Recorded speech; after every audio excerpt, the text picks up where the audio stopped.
अस्सलामुअलैकुम दोस्तों शाह अब्दुल लतीफ़ भिटाई ऐं वतायो फ़क़ीर सिंध जी तारीख़ जा ॿ अहिड़ा नाला आहिनि जेके रुहानियत, दानाई ऐं मज़ाह सां भरियल हिकमत लाइ मशहूरु आहिनि। हिक तरफ़ शाह अब्दुल लतीफ़ भिटाई जी शाइरी दिलियनि खे नरम कंदी हुई त ॿी तरफ़ वतायो फ़क़ीर जी सादगी पर गहरियूं ॻाल्हियूं माण्हुनि खे ज़िंदगी जो सच सेखारींदियूं हुयूं। हीअ कहाणी उन्हनि ॿिनि दरवेशनि जी मुलाक़ात, सफ़र ऐं हिकमत सां भरियल वाक़िअनि जी हिक डिघी दास्तान आहे। सिंध जे रुहानी शहर भिटशाह में हिक सुबुह वॾी शांती हुई। सिज आहिस्ते आहिस्ते रेगिस्तान जे किनारनि मां निकिरंदो हो। दरवेश तंबूरा वॼाए रहिया हुआ ऐं शाह अब्दुल लतीफ़ भिटाई जा बेत ॻाए रहिया हुआ। उन वक़्तु शाह अब्दुल लतीफ़ भिटाई पंहिंजी हिजरी खां ॿाहिरि निकितो। संदसि चहिरे ते हमेशह वांगुरु सकून ऐं नूर हो। दरवेशनि अदब सां सलाम कयो। शाह अब्दुल लतीफ़ भिटाई आहिस्ते चयो, दुनिया हिकु मुसाफ़िर खानो आहे, हिते हर माण्हू कुझु सिखण लाइ अचे थो।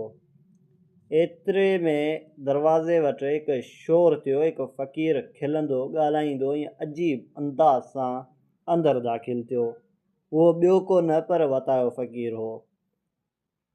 वतायो फ़क़ीर जे हथ में हिकु लठ हुई ऐं संदसि चहिरे ते मुस्कुराहट। हुन अची वॾे आवाज़ में चयो, लतीफ़ साईं, मूं ॿुधो आहे त हिते दानाई जा ख़ज़ाना मिलनि था। सोचियमि ख़ाली पेट ई सही पर अक़ल भरे वठां। महफ़िल में वेठल दरवेश खिलण लॻा। शाह अब्दुल लतीफ़ मुस्कुराईंदे चयो, वताया, तूं त अॻे ई अक़ल जो ख़ज़ानो आहीं। बसि माण्हू तुंहिंजी ॻाल्हि खे सम्झी नथा सघनि। वतायो फ़क़ीर वेही रहियो ऐं चयाईं, साईं, माण्हू मूं ते खिलंदा आहिनि पर मां उन्हनि ते खिलंदो आहियां।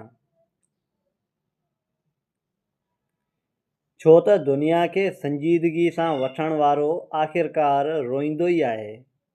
उन ॾींहुं शाह अब्दुल लतीफ़ पंहिंजे दरवेशनि खे चयो त हू सिंध जे मुख़्तलिफ़ इलाइक़नि जो सफ़र करणु चाहे थो त जीअं माण्हुनि जी हालतुनि खे ॾिसी सघिजे। साईं, मां बि वतायो फ़क़ीर फ़ौरन चयो त साईं, मां बि हलंदुसि, छो त जेकॾहिं तव्हां दानाई सेखारींदो त मां माण्हुनि खे खिलाईंदुसि। शाह अब्दुल लतीफ़ भिटाई खिलंदे चयो, ठीकु आहे वताया फ़क़ीर, तूं बि साण हल। शाह लतीफ़, वतायो फ़क़ीर ऐं कुझु दरवेश गॾिजी सिंध जे रेगिस्तानी इलाइक़नि ॾांहुं रवाना थिया।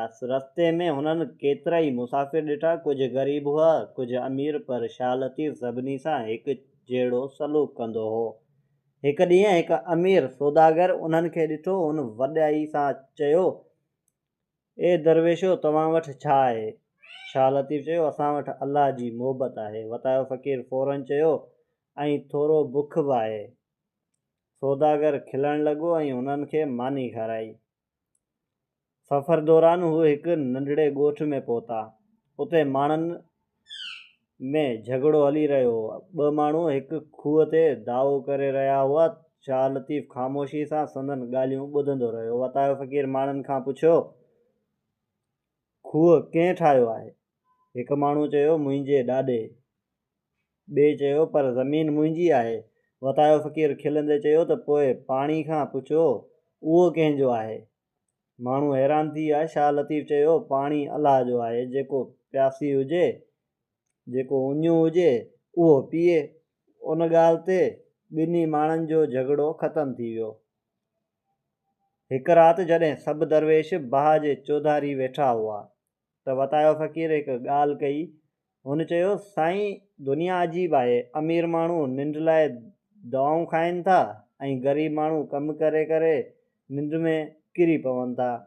शाह लतीफ़ मुस्कुराए चयो, वताया, तुंहिंजे मज़ाह में बि वॾी हिकमत आहे। सफ़र दौरान शाह लतीफ़ पंहिंजे दरवेशनि खे सिंध जे मशहूरु इश्कनि जूं कहाणियूं ॿुधाईंदो रहियो। हुन ससुई ऐं पुनू जे इश्क जो ज़िक्र कयो।